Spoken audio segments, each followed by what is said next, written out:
Patients నా దగ్గరకు వచ్చి ఒక ఒక కంప్లైంట్ చెప్తారు. ఏంటంటే నాకు చాలా రోజుల నుంచి నిద్ర డిస్టర్బెన్స్ ఉంది. అండ్ ఇప్పుడు ఎలా అయిపోయిందంటే అసలు నాకు నిద్ర పడుతుందా లేదా? సో డే స్టార్ట్ అయినప్పటి నుంచి ఎండింగ్ వరకు నాకు నిద్ర పడుతుందా లేదా అనే ఒక యాంగ్జైటీ క్రియేట్ అవుతుంది.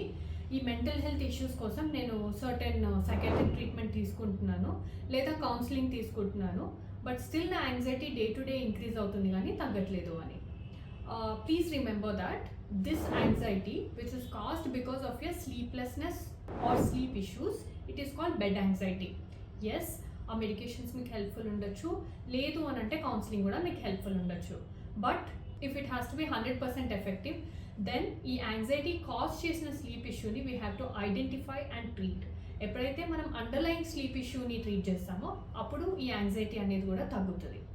Next thing is this is called bed anxiety. So bed మీదకి వెళ్ళే ముందు you have to practice some exercise called deep breathing exercise. ఈ డీప్ బ్రీతింగ్ ఎక్సర్సైజ్ చేస్తే మీకు యాంగ్జైటీ ఆర్ బెడ్ యాంగ్జైటీ తగ్గుతుంది. Another thing is having positive affirmations.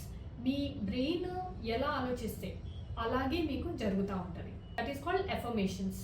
So ఇందులో positive affirmations ఉంటాయి, negative affirmations ఉంటాయి. నెగిటివ్ ఎఫర్మేషన్స్ అబౌట్ స్లీప్ ఏంటి అంటే, నాకు నిద్ర వస్తుందా రాదా, నాకు నిద్ర రాదేమో, నేను పడుకున్నా వేస్ట్ ఏమో, నాకంటే వేరే వాళ్ళు బాగా పడుకుంటున్నారు కానీ నేను పడుకోలేనేమో, ఇవన్నీ కూడా నెగిటివ్ అఫర్మేషన్స్. ఇలాంటి నెగిటివ్ మైండ్ సెట్ ఉన్నప్పుడు స్లీప్లెస్నెస్ ఆర్ ఇన్సోమ్నియా అనే ఇష్యూ చాలా ఇంక్రీజ్ అవుతుంది. Versus positive affirmations, that is నేను బాగా పడుకోగలుగుతాను, ఐఎమ్ జస్ట్ నార్మల్, అండ్ నేను బెడ్ మీదకి వెళ్ళగానే డీప్ బ్రీతింగ్ ఎక్సర్సైజ్ చేయగానే పడుకోగలుగుతాను. మీరు ఎప్పుడైతే you have this positive affirmations, then you will be able to sleep better. So have positivity, have a good sleep. Thank you.